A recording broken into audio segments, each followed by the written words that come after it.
Hello and welcome to Dungeon Arcade, an actual play storytelling podcast. This time, we're playing kids. If you haven't listened up to this point, you should probably go catch up because it's really weird to start where we are because we're in the middle of a dungeon crawl. For those of you who don't know, though, Dungeon Arcade takes place in the magical land of Foon, which was created by Terry Pratchett. The magical land of Foon? That's wrong. That's so wrong. Wow. That's Hello from the Magic Tavern. I just caught up in the last 3 episodes of Hello from the Magic Hello Tavern. from the Magic Tavern. Dude, that was tough. It's in my head. Awesome. It's the same thing. There's another podcast I listen to where they play GURPS, and then I try to play D&D, and I'm like, this makes no sense to me. How does the system work? Okay, so this special takes place guest Chunt on the pod. Takes place on the Discworld, which was created by Terry Pratchett. I don't know how I got so just locked into what I was saying there. Yeah, it was good. You sounded so confident. I know, right? So the Discworld was a fantasy place made up by Terry Pratchett. Sir Terry Pratchett died in 2015.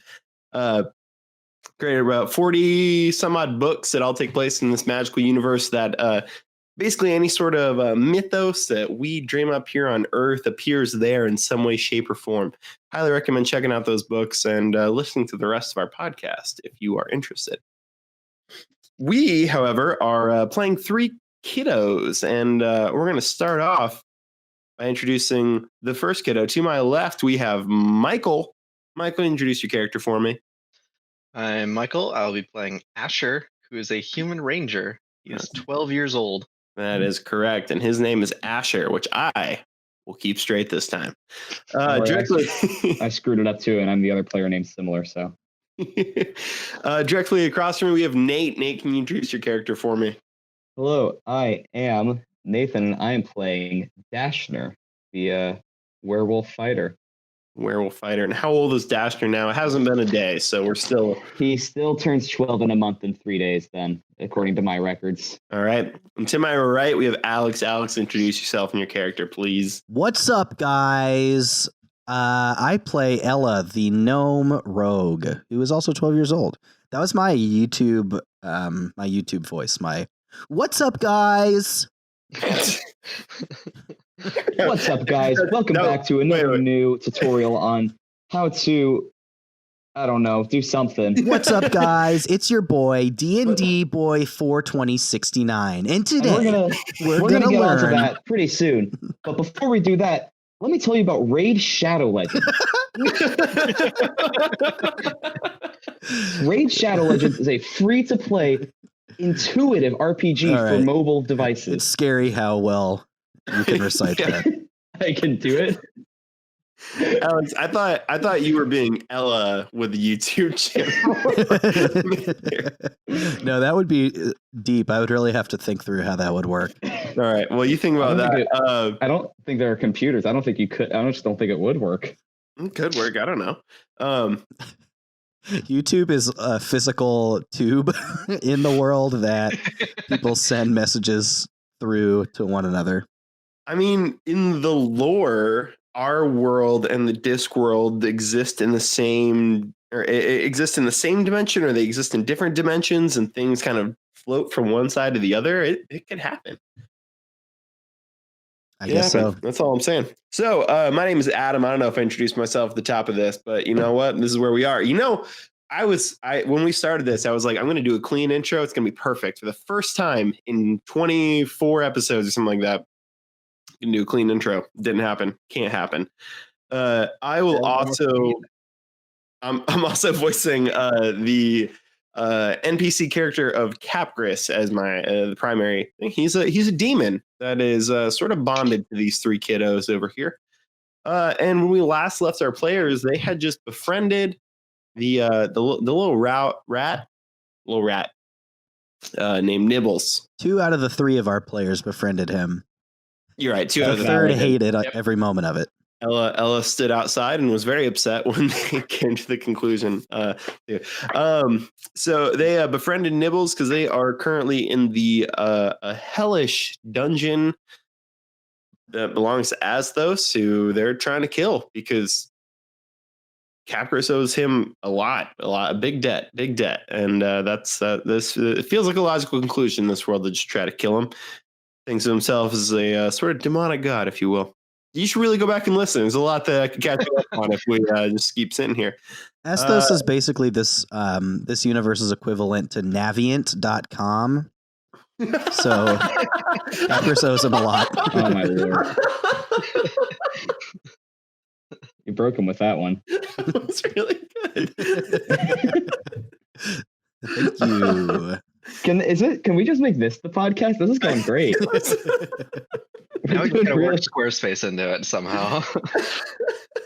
Squarespace is sleek, professional, always gets the job done. Hey, we're not getting paid for this. I'm not promoting cut it them. out. But if Not we do yet. this, they might. See, that's what I'm saying. I'm trying to show them, and we turn off Wix by doing that. That's all I'm saying. I'm trying to prove to both them and Raid Shadow Legends that we can handle. We can handle. We can handle it. We can definitely handle it. I think the only other thing that we should probably touch on real quick is Ash is hearing voices. Oh yeah, which I forgot about. No one else knows besides Ash, and Ash seems pretty chill with it, for being honest. So. Yep, he's gonna trust. Oh them yeah, last episode was the one where everyone got mad at me for like wasting 45 minutes talking about potions. Yes, this is the one. So if you suffered through that and made it here, thanks. I'm just trying to weed them out. It's like a 101 course. If you can't make it through that, then you're not ready for this. We have such a broad fan base. You really need to weed them down, whittle them down like to 8 downloads. I'm pretty sure, whatever. Okay, so Nibbles is taking you guys back up to there. So you guys entered the cavern. You did a bunch of stuff. You came to a crossroads. North on that crossroads led you into some fungus that were not fun, and that's where we spent the 45 minutes talking about the potion stuff. South on that crossroads is where you guys went to go get Nibbles. West of that crossroads, that's where you guys came from originally. And east of that crossroads is it looks like a river. And Nibbles is taking you guys over to this river. As you guys approach the river, what you realize is that, it is in fact a river, technically, but it's actually a tunnel that's been flooded. And as you get closer, you realize that it's not actually all that deep. It's just water rushing in. And as you look up and down, you look up against the flow of the river, and it just seems to go on forever. And then you look where the water is going, and at the opposite end, you see it kind of drops off, and it's kind of dark down there, and so you can't really see a whole lot of what's going on down there. Directly across, you see another cavern, and as you guys get there, Nibbles tells you, yes, all right. So what you're going to do is you're going to travel down the river here, and there's a drop off at the end. But if you jump at just the right moment, you can catch yourself on on the wall over there and climb up to a nice level surface that'll take you right around to the back of Azthose' sleeping chambers. Okay, I do remember this from last time. All right. We're good. And okay, Sounds good, remind Nash. me why we're trusting the rat. I'm here to help you. I'm not all I want is for Azthose to be gone, to be out from under his thumb, and to be free in the world up there. There were like 85 negatives to helping him or to not helping him. And the pros outweighed the cons for sure. Yeah, he's taking us to the back way for Azthose, and I feel like the back door is a bit more sensible for attacking a demon god than the front door. I thought you said he wasn't a god. I mean, he thinks he is. Okay. And I mean, like, really, at the end of the day, we are kind of what we think we are, right? We believe in ourselves. All right, We believe moral we philosophy put that professor. energy Nope. out into the universe, and I'm just saying. I'm 11. I don't need to get into the philosophics of godship. No, that makes me think, like, what's a man to a king? And what's a king to a god? But what's a god to a non-believer? It's really insightful of you, Ella. Very original. You should write that down. Yeah, I bet it's gonna. I think there's something in there. I forgot it already. Oh, a shame. I'm not going first on this one. Just let somebody else can make that jump first. I'm not. I will, and then I start going. I'll follow. You just go. Wait up. Yep, I just go. All right. Nibbles is riding on someone's shoulder, isn't he? Yep, No, mine.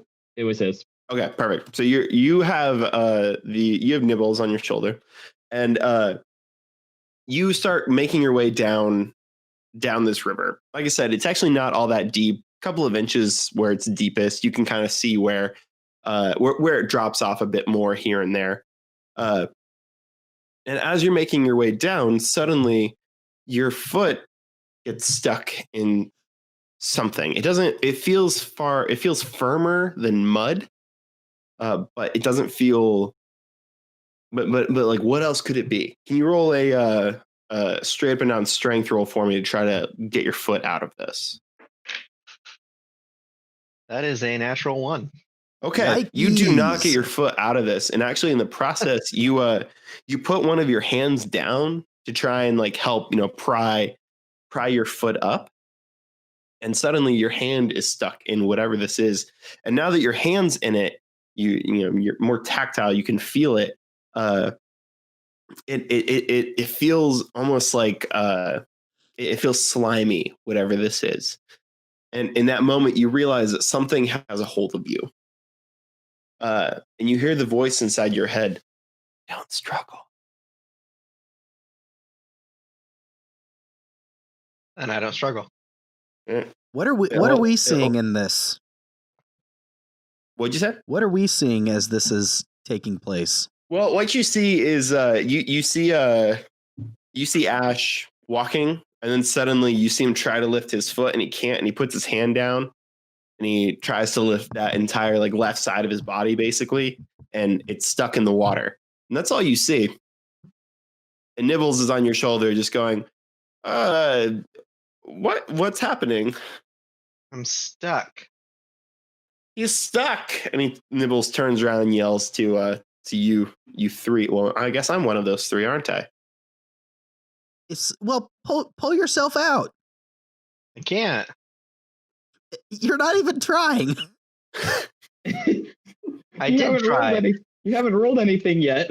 I did try, and I got my hand stuck. Should we go try to pull him out? Yeah, Ella rushes. What are you stuck in? I don't know. It's slimy.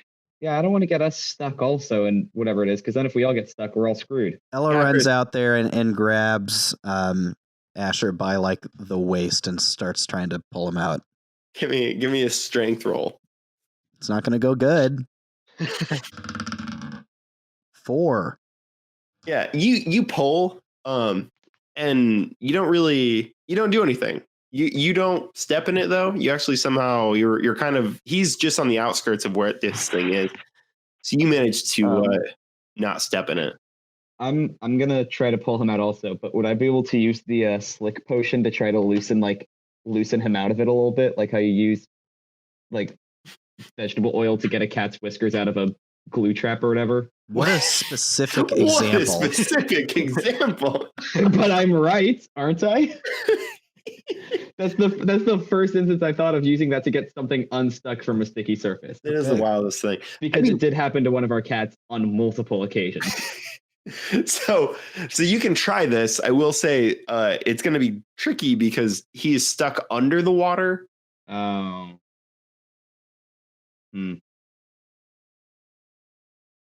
I'll just pull him normal. I can try to pull him normally then, I guess. All right, do a strength roll. I'm gonna use I got some new dice, so it's gonna be with the big D20. That was a hefty 13 thunk. plus 2, 15. Okay. So you pull him, and for a second, it seems like he's gonna pop out, and then all of a sudden, you lose your grip on him, and Ash winds up slightly deeper. And by now, let's say like your shoulder is like in the water, so you have to like turn your head to keep it out of water, essentially. Gotcha. Capgris, what do we do? This isn't working. Seems like struggling's making it worse. Okay, relax, Asher. Asher, have you tried? I have relaxed. You're doing great. I've not tried to pull since the first time I tried to pull. Keep it up. Have you tried to just slowly work your way out? No. Can you go deeper into it? It's one of those two. It's definitely one of those two. I mean, I'm pretty sure I could probably go deeper. Should I try just kind of slowly wiggling out and then try go deeper? That's probably a good order to try things. Yeah, I'd prefer the one that seems safer just by default first. Okay. Then I like just very slowly, just kind of almost like I'm just kind of crawling out of the water. Yeah. Just not really pulling myself, but yeah, just very gently trying to slide out. I got you. Give me a dexterity roll, and we'll see how well you do this. Natural 20. Boom. So you slide, and you're backing up as you're doing this, but you just very slowly. And I mean, this takes several minutes to try and work your way out of this, especially since you were so deep into it. But eventually, you pull yourself out. And as you look down, you realize that covering essentially this whole thing, it's probably, I mean, probably about 20 feet across is the whole cavern. And then it probably spans about 5 feet in front of you. So it's 20 feet by about 5 feet. You see this gray mass that's slowly moving towards you guys. I hate that. Ew, no. I hate that. Hey, Ella runs what away. do we do? Ella turns around and goes back to the bank. Yeah, Capgris is back at the bank as well. Yeah, I've backed up towards the entrance of this entire cave.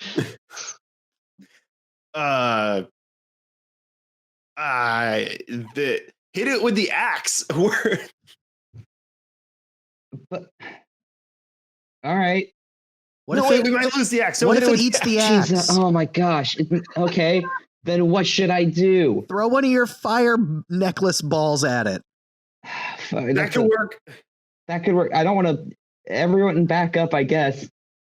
I'll chuck one of those after I look up how many more uses and stuff and exactly what fireball does again.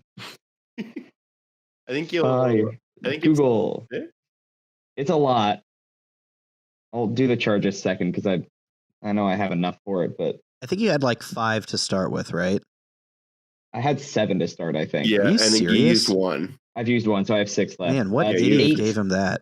It's each creature in a 20-foot radius sphere centered on the point must make a dexterity saving throw. A target takes 8d6 on a failed or half as much on a successful. Yeah, see, I mean, you can throw this in a way that's not going to hit you guys, especially like you guys move much quicker than the way this thing moves. Okay. Then yeah, I'm just gonna chuck one at it, and it needs to make a dexterity saving throw. All right. While I use my app to figure out how much damage this is going to be. I mean, as dexterous as this slow-moving ooze is, it doesn't. I don't even remember I don't remember what the number it's supposed to beat is, but it doesn't beat it. I can guarantee it.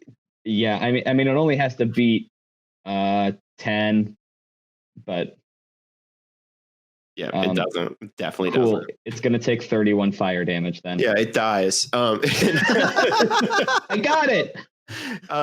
So you throw one of your orbs at it, and it goes off, and there's this kind of blaze, this moment where the whole cavern lights up, and the ooze starts expanding. It almost looks like it's moving quicker, and then you realize that it's actually just disintegrating into the water and completely disappearing. You also, as you do that further down, you you hear this. It's kind of this clattering noise, and as the light dissipates and you kind of reacquaint yourself with the darkness, you realize that further down the way there are a bunch of bones that flew up and hit the side of the cavern and then fell back down into the water.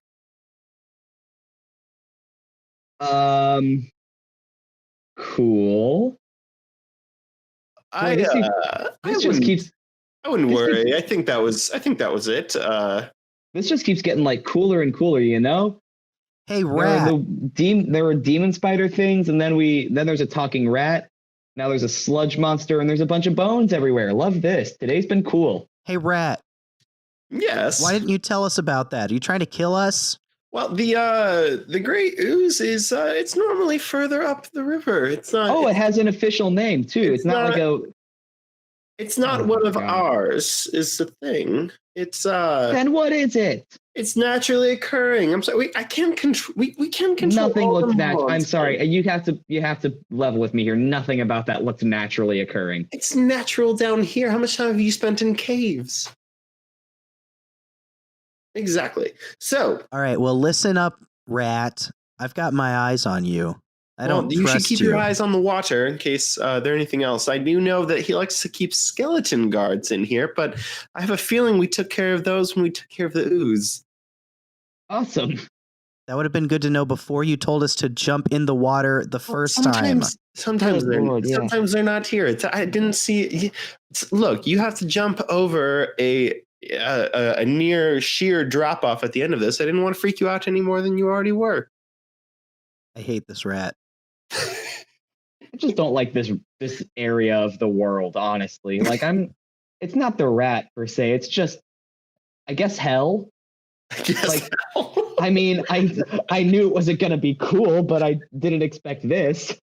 Okay, thanks for the insight. Asher, you want to give that jump a try again? Yep. Attaboy. All right. So Asher, you Got start moving down the river, and as you get closer, you see that there's probably about it kind of goes off like on a waterfall. I mean, you would have seen this before, where you're following a river and then it just disappears into nothing. But out of that nothing, you see a ledge rising that rises up from the depths below. You probably have to jump it's only about 5 feet. But I mean, that's a good jump. Plus, you have to grab the ledge. So, I assume what you probably would want to do is kind of scope it out a little bit and then try to figure out a good running start for it as near where its nearest edge is and run straight forward and go for it. So basically. Okay. Give me an athleticism roll. Unless you can think of a reason why it should be something else. 17. Yeah, that'll do it. So you run and you jump, and when you're really close to it, Nibbles jumps off of you onto the ledge like you're Yoshi in Mario. He's like, I don't know if you're going down, but he's like, I'm saving myself. He jumps off and he gets on the ledge, and you manage to grab onto the ledge pretty solidly, and then pull yourself up. And you realize that right next to you where you pulled yourself up is the base of some kind of altar. It's stained red with this blood, and it's a flat surface where something has gone down here in the past.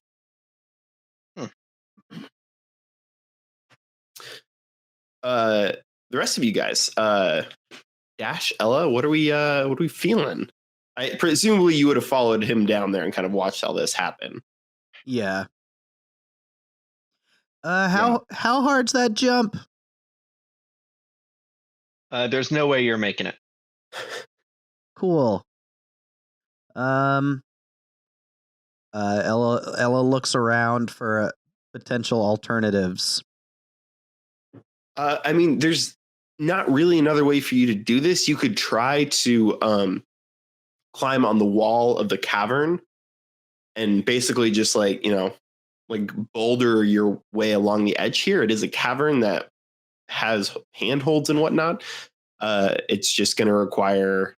I mean, it's a different kind of athleticism that it'll require. Am I like jumping up or like jumping across a pit or what? It's mostly across. It is a little bit up, but it's not. It's almost even. You probably have to go up a foot or two. Is it like just a bottomless pit underneath or what?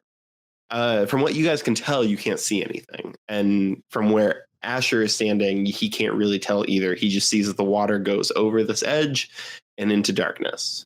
And you can hear the roar of this water falling and hitting the base, but no idea where it ends up or how far down it ends up. This is the only way, though? Yes. This is I mean, it is the back door. You didn't think it would be easy to get there, did you? I had no say in the matter. It's fair. Look, I'm sure Asher, the big strong one here, if he just if he leans down, he could probably grab you if you jump out. Yeah, get ready to catch me. Okay. Hey, should I make the jump also to also try to help catch maybe? I don't think that's gonna matter. I'm feeling it right now. Here I go. All right. She closes her eyes and runs and jumps. All right, give me an athletic roll. Oh, 18. All right. Thank goodness. You run and you jump. And there's a moment where like you kind of grab Asher's hand with your left hand, and then your right hand grabs onto the ledge, and you basically push Asher's hand out of the way and grab the ledge with your other hand too. Because he was kind of in your way, but not enough to actually like do anything. And you had such a good roll that you managed to make it all the way. You, Asher, presumably helps you pull yourself up onto that ledge, and you also see the altar that is stained red with blood. Oh God! What is going on here?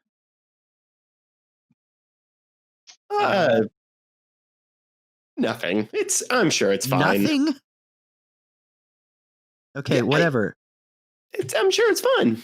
I think it's fine. Capgris looks at Dash and he says, "You got this." I guess we'll find out. And I'm gonna go try to make the jump. All right. Follow nearly the same path. Give me an athletic roll. I'm good at that too. 16 plus 4. Dirty 20. Dirty 20. You jump, and you managed to make it, no problem. As effortless as Ash and Ella made this look, you have zero problem doing this. You get up, you pull yourself up, and you also see the stained altar. And Capgris is standing down at the other end, and he says, "All right, guys, here I come." And he comes running, which this is weird because this is actually the first time you've seen Capgris run. Yeah, he just teleports, doesn't he? So he runs and he jumps, and he doesn't make the ledge, and then he disappears and reappears on the ledge. And he's like, "Y'all didn't think I was actually going to jump that, did you?" I was more of just wondering why you were jumping in. Oh, I got you. No, I got you. He's just in your faces. Good stuff. Yeah, that was good stuff right there. Right, Nibbles? Sure. Funny shit, Capgris.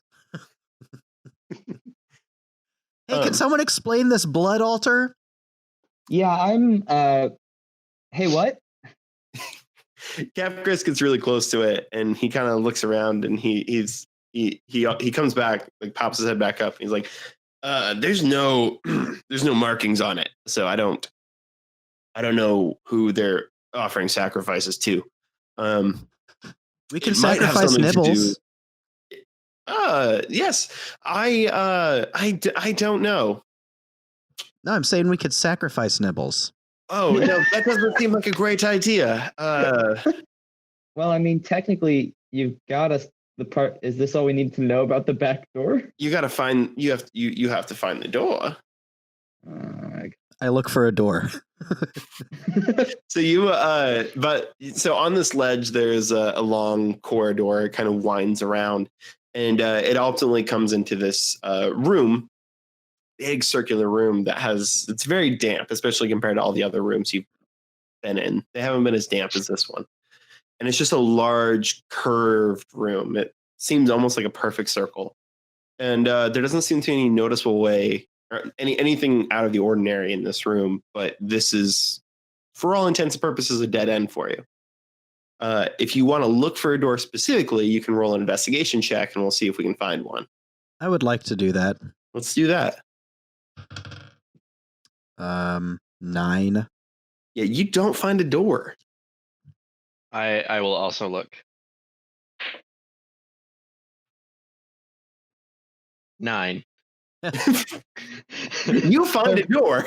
Third time's a I'll check also. Screw it. Nibbles jumps down and starts walking along the wall from on the right side from when you guys walk in. So he's just following this curve, and every so often he stops and he'll double back and he'll sniff and he'll kind of examine the lines on the wall until he's satisfied that there's nothing there, and then he moves on.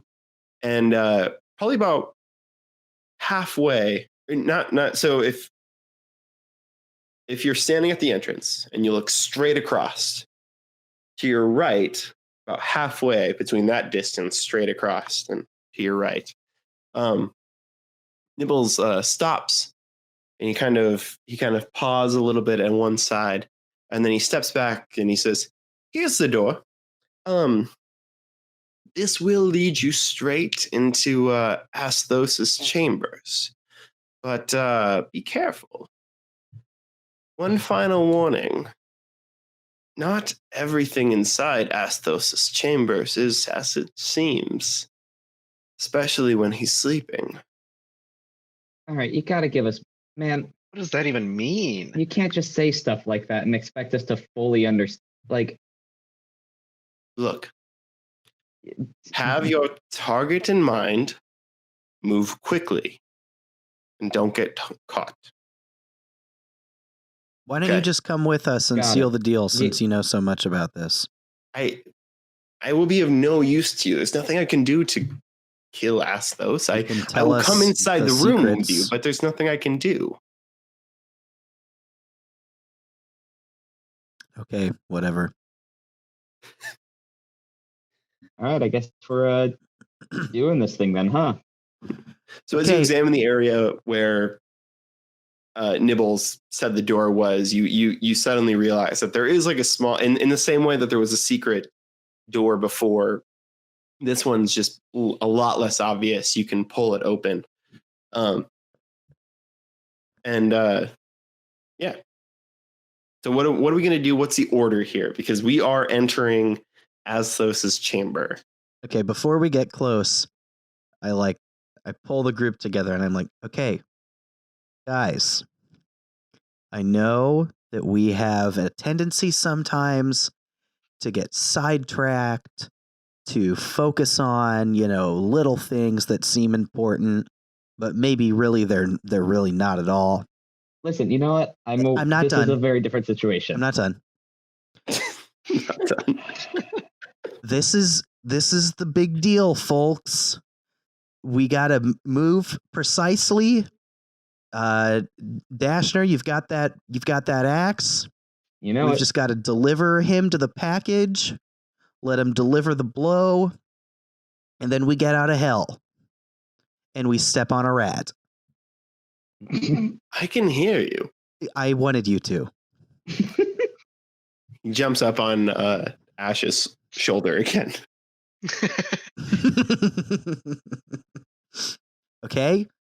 So we can't let, I don't know, mushrooms or something distract us here.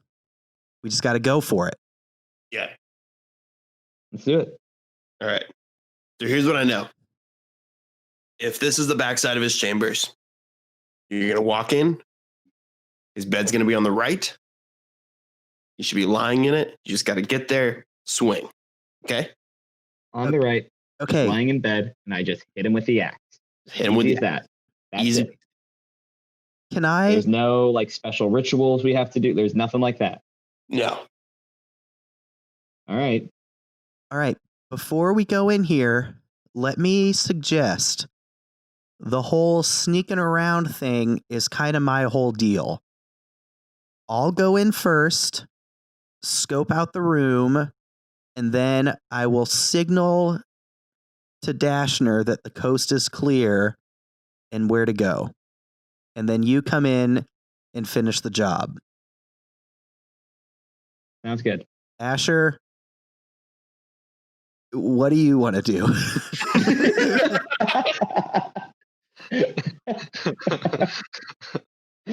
I will stay here with my bow and watch the main entrance.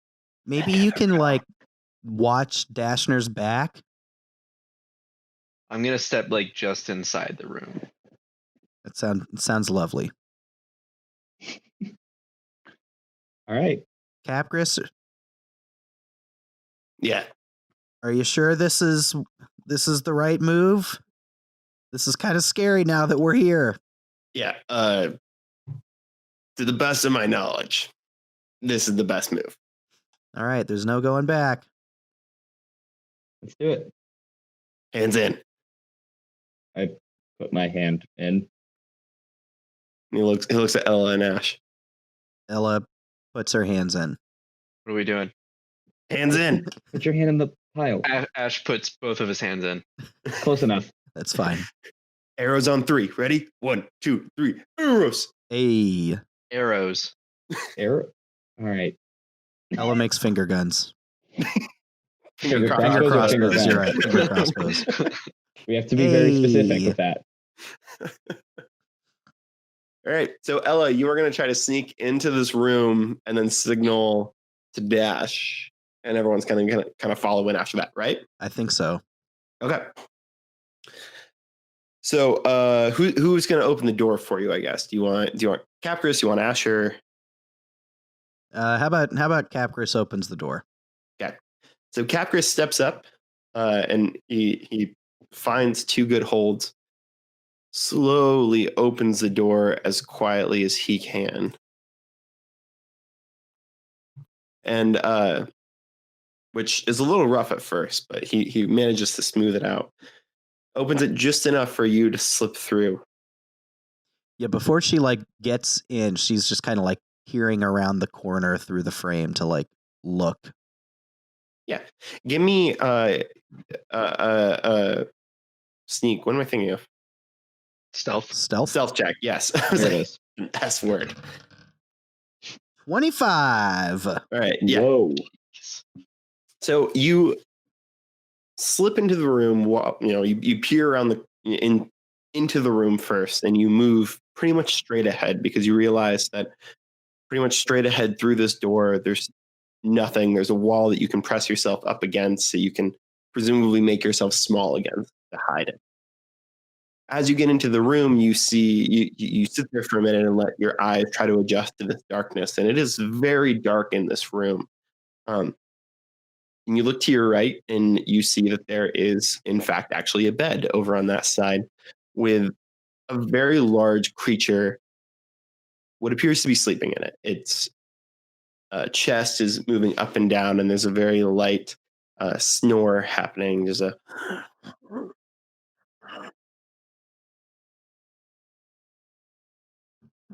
and you don't really see anything else in the room.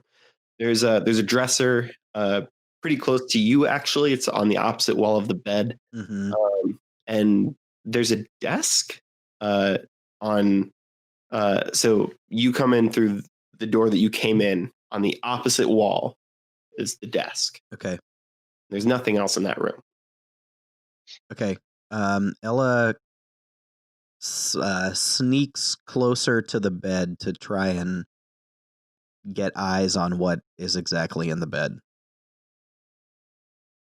You try to make it out, but all you can really tell is this general form, this general mass.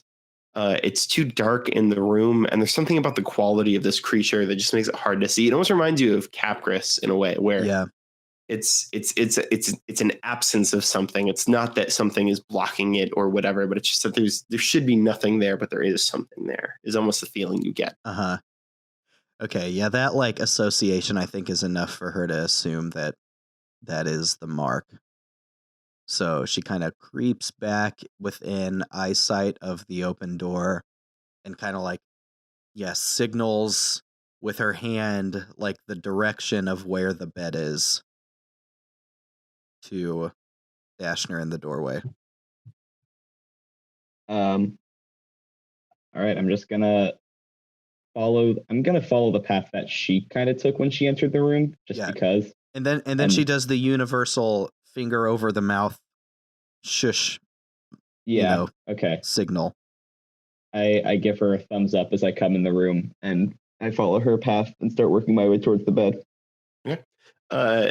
Ash, you so like Capgris and you presumably follow in behind and close the door. Yeah. So you guys slip in and you close the door. And as that door closes, you realize exactly how little light or how much light that door was letting in while it was opened. And now that it's closed, this room is almost completely pitch black.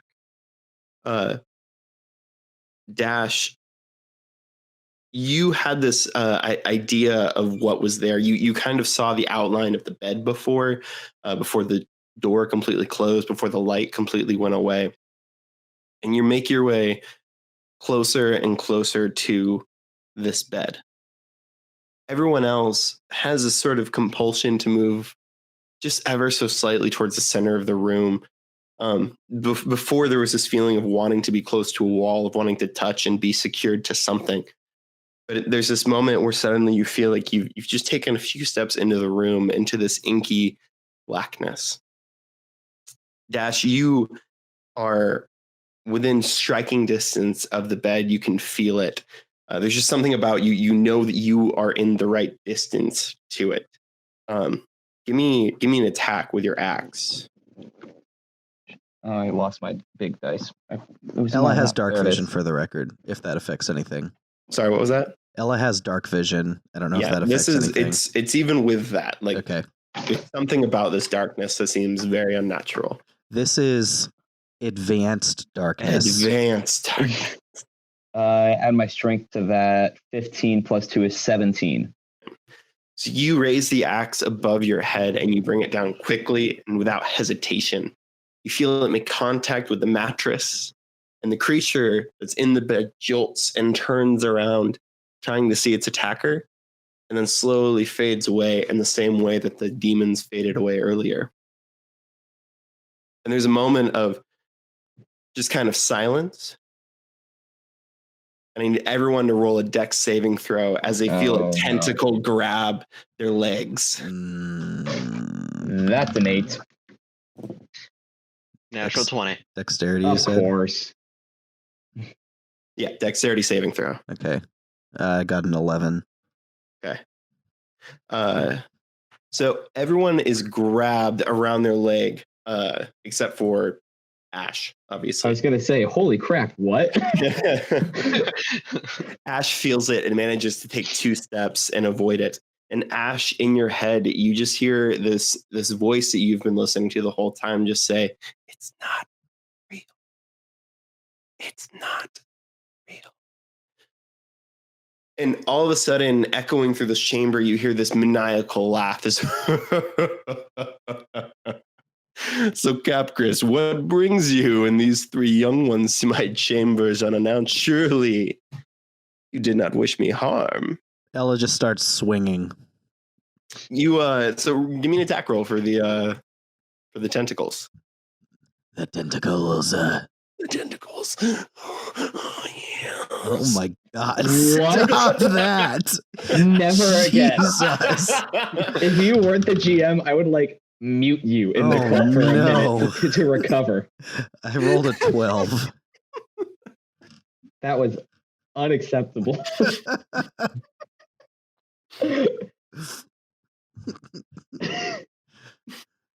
What is your attack roll, Ella? It's a 12. It's a 12. So you swing and you feel yourself kind of make contact with the tentacles, but nothing really seems to happen. You don't manage to escape or anything. Capgris is standing there and says, I mean, you know why we came here. Like, there's not a lot of hiding this, is there? Sort of came to kill you. Clearly didn't work. Will you take them instead of me? How about that? That a deal? Whoa. Capgris, You tried to kill me, and you think you're going to walk out of here. I think not. And you all of a sudden notice this sort of red light starts to illuminate the chamber that you're in, and you kind of realize that you can't really tell where the edges of this chamber are anymore. It just kind of seems like it almost goes on forever. It seems like you're in a dome of light right around you, and you know that this exists, but beyond that dome of light, where the tentacles are coming from, you can't tell if there are walls or if there's nothing. Or maybe it just goes on forever and you just can't see it anymore. But Capgras all of a sudden goes rigid, and he turns around and he takes a good look at Ash, who is the one that was closest to him, came in together. And he says, Ash. And then he takes a swing at you. He goes to claw you. It's going to be, it's like a 7. That's awful. It's definitely not going to do anything to you. Nope. No, he claws at you, and he just kind of rakes his claws across, it's a chest piece or something that you have. And we're all going to roll initiative. Mm-hmm. 5. This isn't your average everyday darkness. This is advanced darkness. That was what I was referencing. Oh, I got it. I rolled an 11. 11 for Ella. Did you say 21, Ash? Yep. 21. 21. I like this dice tonight. It's been rolling insane. Okay. So, nope.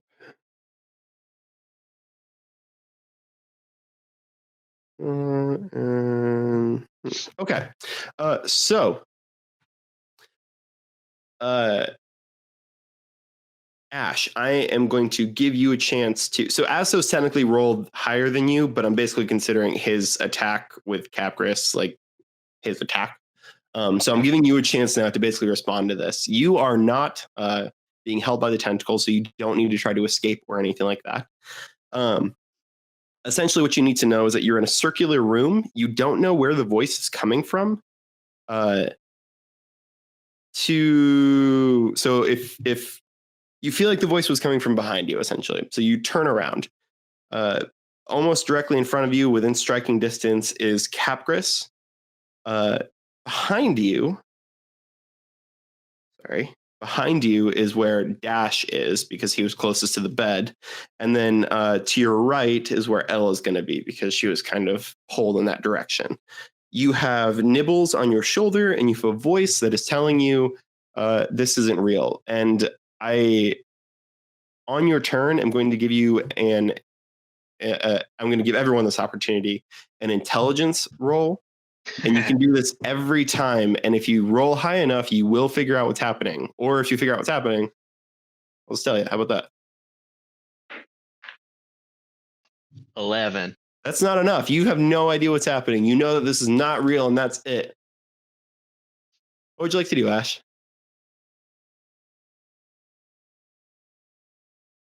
I am going to. Where are the tentacles coming from? So they just seem to be coming from outside the circle. Right now, the only tentacles you can see are the ones that from where like the walls would be. Right. Okay. Yeah. So Ella is connected to a tentacle. Dash is connected to a tentacle. Capgras is not connected to a tentacle, and there's a tentacle near you that tried to grab you, but it's not. It didn't grab you. And same with Capgras. Then I'm going to walk towards the outside of the circle where the wall used to be and feel around on the wall near the base of that tentacle that's near me. Okay. What do you expect to find when you do this? I expect to find out that this is like an illusion of some kind. So you don't expect to This is feel fake. anything. Yeah, none of this is real. Okay. So you walk to the edge of the circle and you put your hand down, following the tentacle, and you can see it kind of squirming, and it's moving towards, like it's trying to get you, but it's doing it ever so slowly, and you're moving so fast in combat time. And you reach down, and your hand moves past where the wall should be, and you reach down towards the ground where the tentacle seems to be coming from, but you don't feel anything there. I keep going.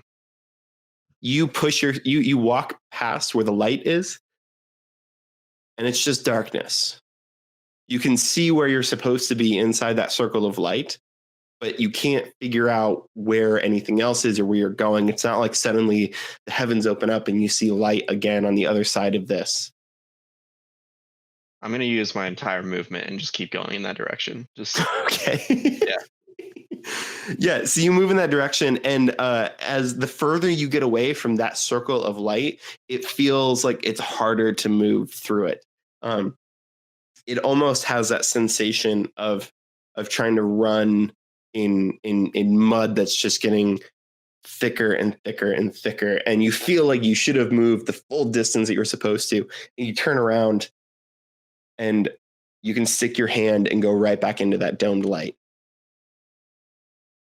So I'm gonna make another oddly specific reference. Is this like in Sonic Adventure 2 in the Chao Garden? If when you jump into that corner enough and you go out of bounds, is that essentially what he's seeing? Yeah, of sorts, actually. Like that's not. I was gonna say that I'm getting some. That exact He's- reference I don't he's understand, clipped- but it is of sorts like when you wander off the map. Yeah, of, he's clipped out of bounds. again. Yeah, and it you like almost. turn around and you can just like see the rest of the map. Yeah, it You're does in have black. that sort of sensation too. Okay. I'm just trying to Yeah, no, that's a good. get a feel for what's happening. This is 2 consecutive episodes where we've made a Sonic Adventure 2 battle reference. Yeah, I was The gonna first say. one, nope. I would like to point out the first one was Sonic Adventure 1 with the Knuckles Oh No. That's You're not so 2. right. How could I have been so foolish? Well, now we have to make a Sonic Adventure 3 reference. Sega. I hate all of You this. Ash, cowards. what are you gonna do? You've used all your movement. What would you like to do next? I can't see where the voice is coming from. Are you like, yeah? So as of right now, you can't tell. If you tell me that you're going to look for the voice, though, I'm gonna you look. might for be the able to voice. find it. All right, Yeah. give me an investigation check. That's a 10. All right, so you scan that circle because now you're basically outside that circle and you can see the whole thing. And you look from the bed and you know that you were hearing it on the opposite side of the room. And so you look to the opposite side of the room, and there is a creature that again reminds, similar to Ella, it reminds you of Capgris in that way that it just seems like it's the absence of something and not that there is something there. Mhm. And it's this big thing. It has these tentacles coming out of it, kind of from all over the place. It's not like that cool like, oh, it's got a tentacle beard. It's like they're just like randomly out of its body. These tentacles are wrapping out of its head or out of it. And it looks at you when you look at it, and you hear it inside your head, but it also like it kind of reverberates outside of the light area. So it feels like it feels like there's a wall now between the light area because of the sound, like you can hear the radio outside the car sort of feel. And it just says, "Ha, you found me." Have I like used my action at this point? I'm gonna say yeah. I'm gonna say that finding him was kind of your action. All right. Just with everything that's happened, it's really hard for me to justify doing more of that. If you want to ready something, you can, I guess. But Then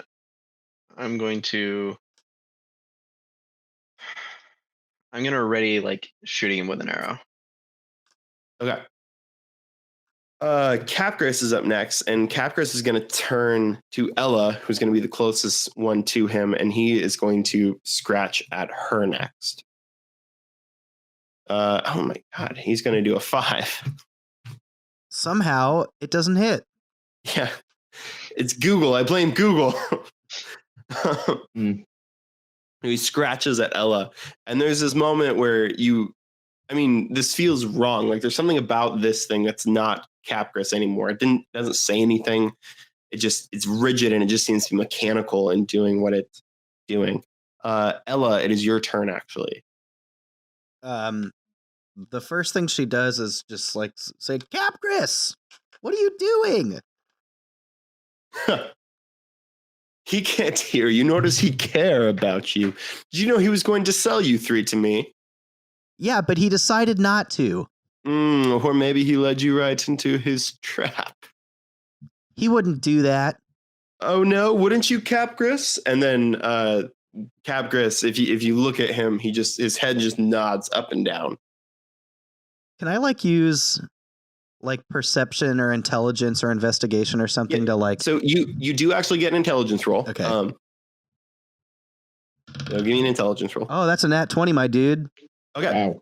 So there is something about this that doesn't feel right. It seems familiar in the sense that the way it makes you feel is familiar, but it doesn't seem like reality. This is not real. He has done something to this. This exists in another way. And you have this thought that, what if I tried to do, and then that thought just finishes with something that you can never possibly do. So what would that be? It's familiar, but not too familiar. Yeah, it's familiar, but not too familiar. But not too not familiar. But not too not familiar. That's right. Say that again. I can do something that I would never be able to do. Yeah, you have this thought I just want to, and the finishing of this thought is something that you can never possibly actually do, or maybe you could only do this in your mind, kind of thing. Existentially or physically? Like a physical thing you could do.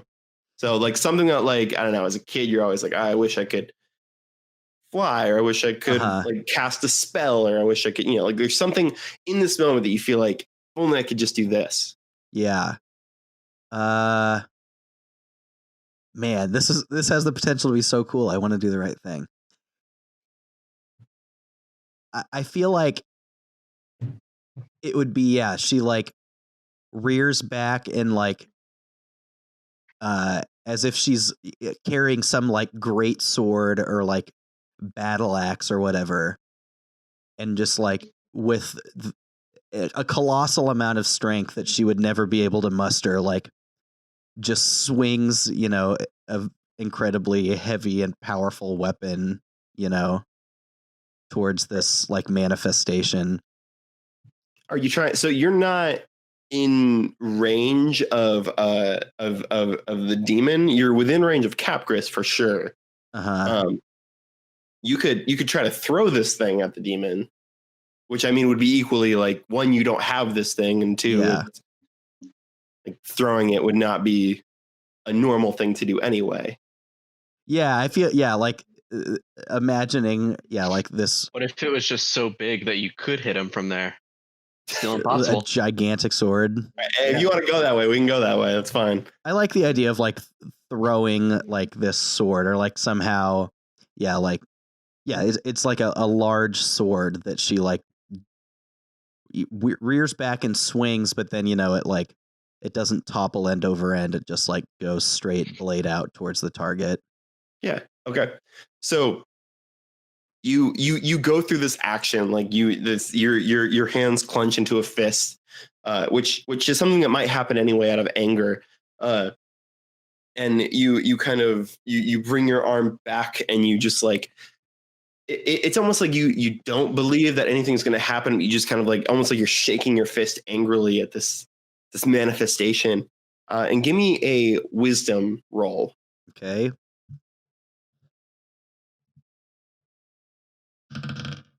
7.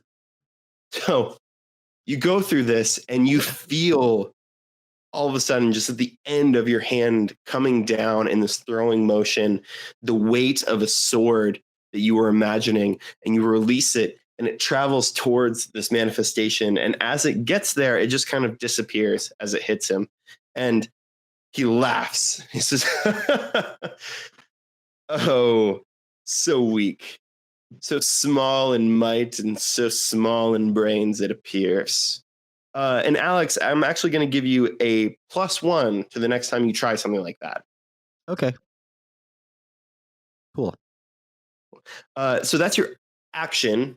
Do you want to try to use your move to get out of this tentacle that's holding you? Yeah, she's gonna try and like squirm free.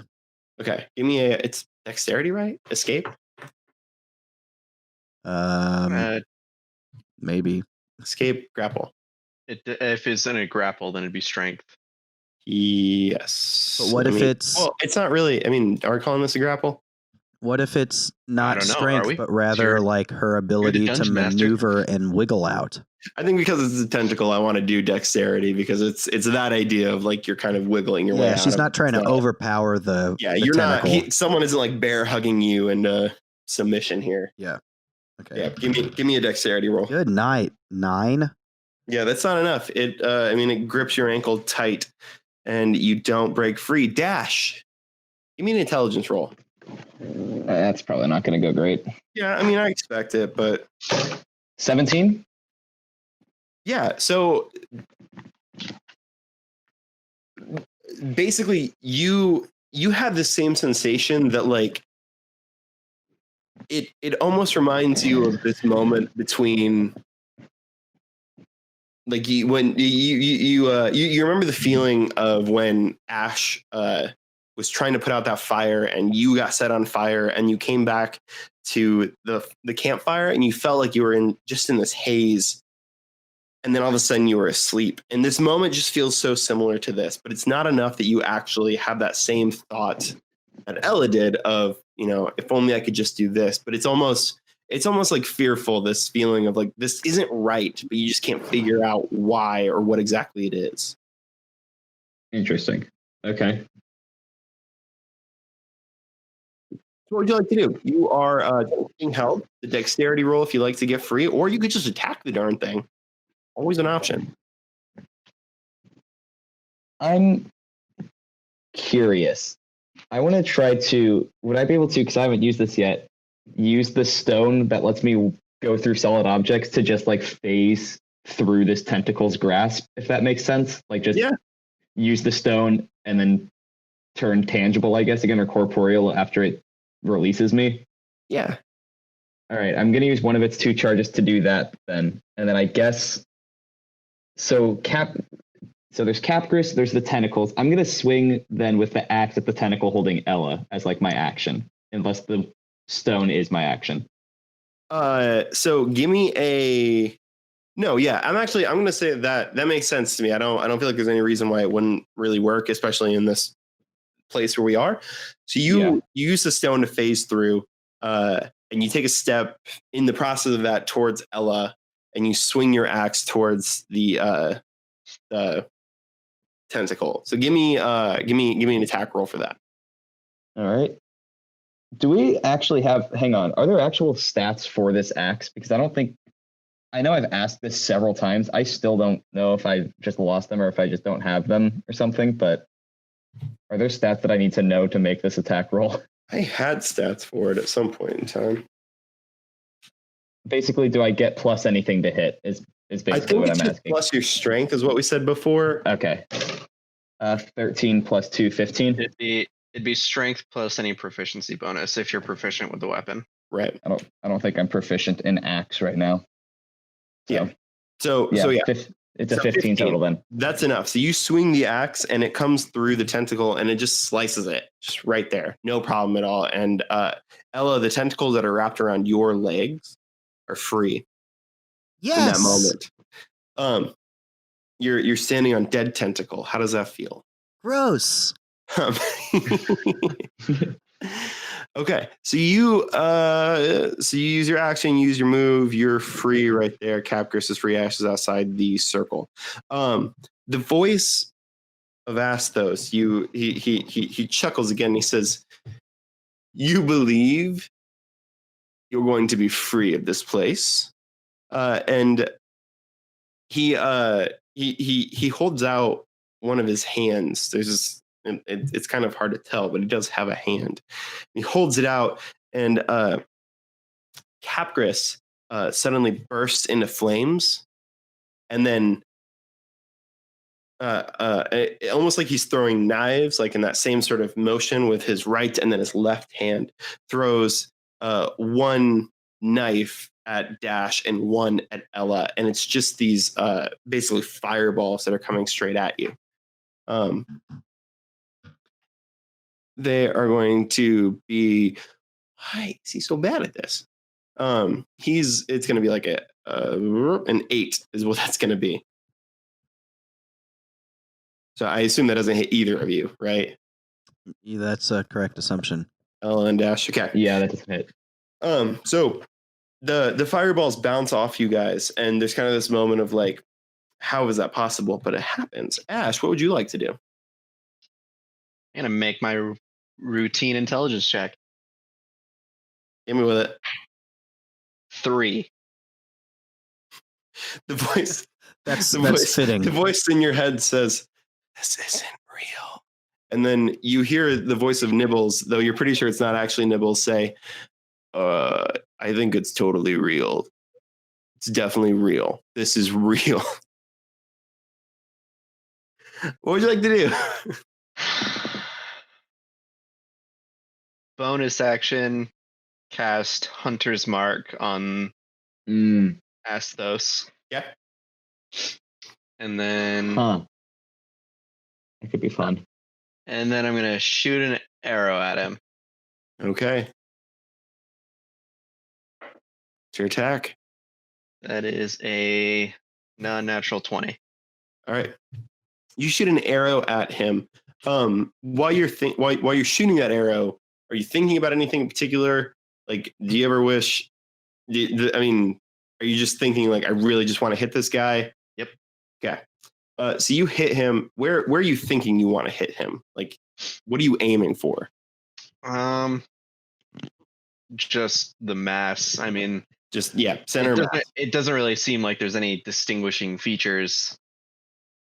That'd be like, oh, this is the head, or this is. Yeah. Okay. That's totally fair. So you hit it center mass. How much damage do you do? I do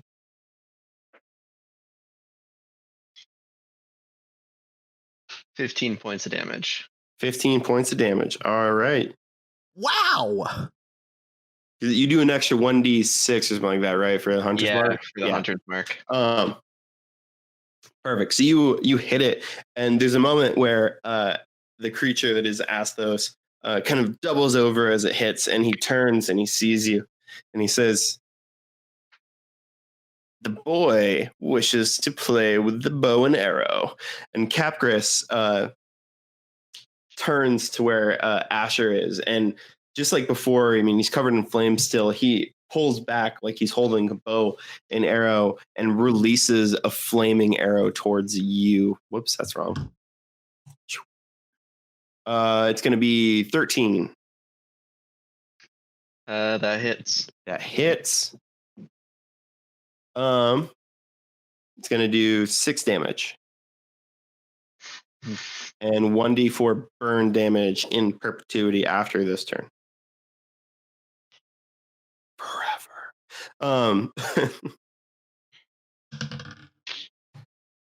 Ella, it's your turn. Do I have to continue to take the intelligence? Give me another intelligence roll. Yeah, okay. I nat 20'd last time. Yes. Okay. This time I got a 16. Okay. That sensation that you thought was familiar before, you have this moment of this. It's like a dream. Like that exact phrasing comes to your mind, and you say, this isn't real. This is a dream. Am I in control? And that's the question that you have, especially since you threw something and suddenly it was there. It was manifest. And I'm going to give you another +1 to your wisdom, actually. Okay. You are free from the tentacle, so you do not need to escape that. You're free to move. You're pretty close to Capgris still. Like he's within striking distance of you if you want to move. Mm-hmm. And Azthose is still there. Okay. Ella's going to run away from Capgris and towards Azthose. Okay. And, oh man. I'm trying to think of a quippy retort to his small thing.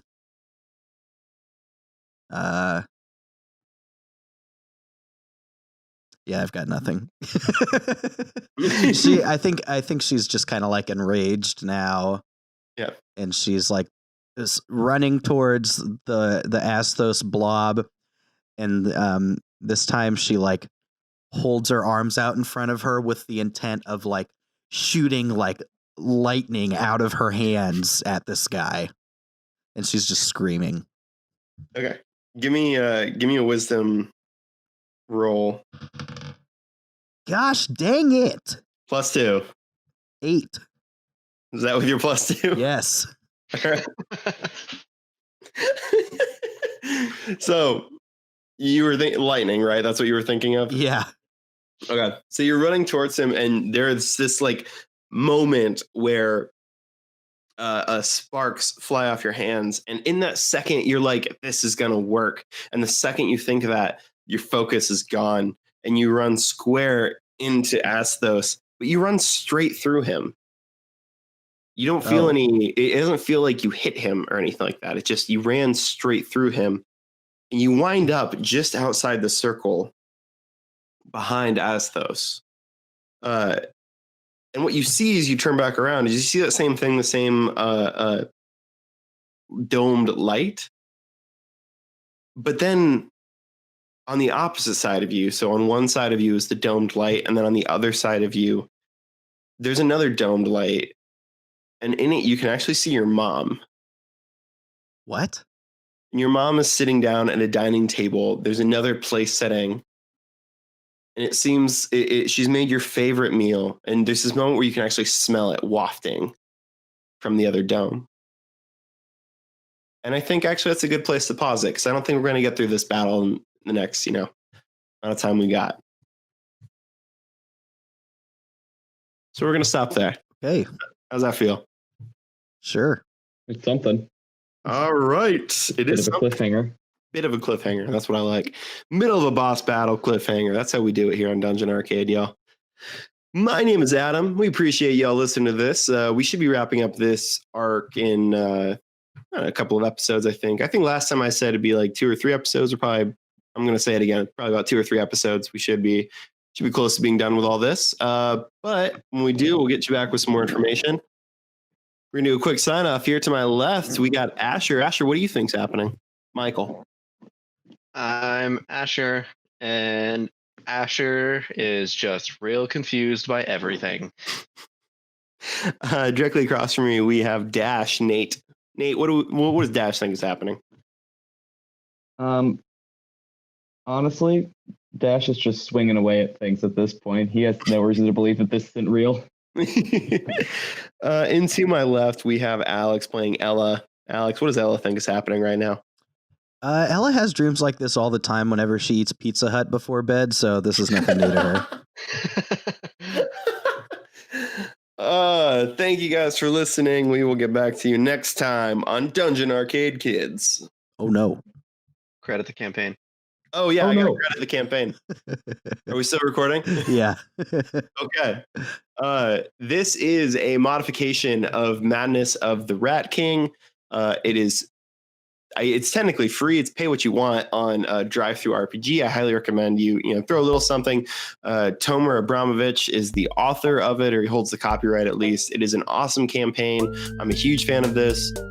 Things have been modified a little bit to kind of fit our campaign, as all good written campaign should be. But yeah, it's a really great campaign. I'm a big fan of it. It's awesome. So check it out. Madness of the Rat King. Bye.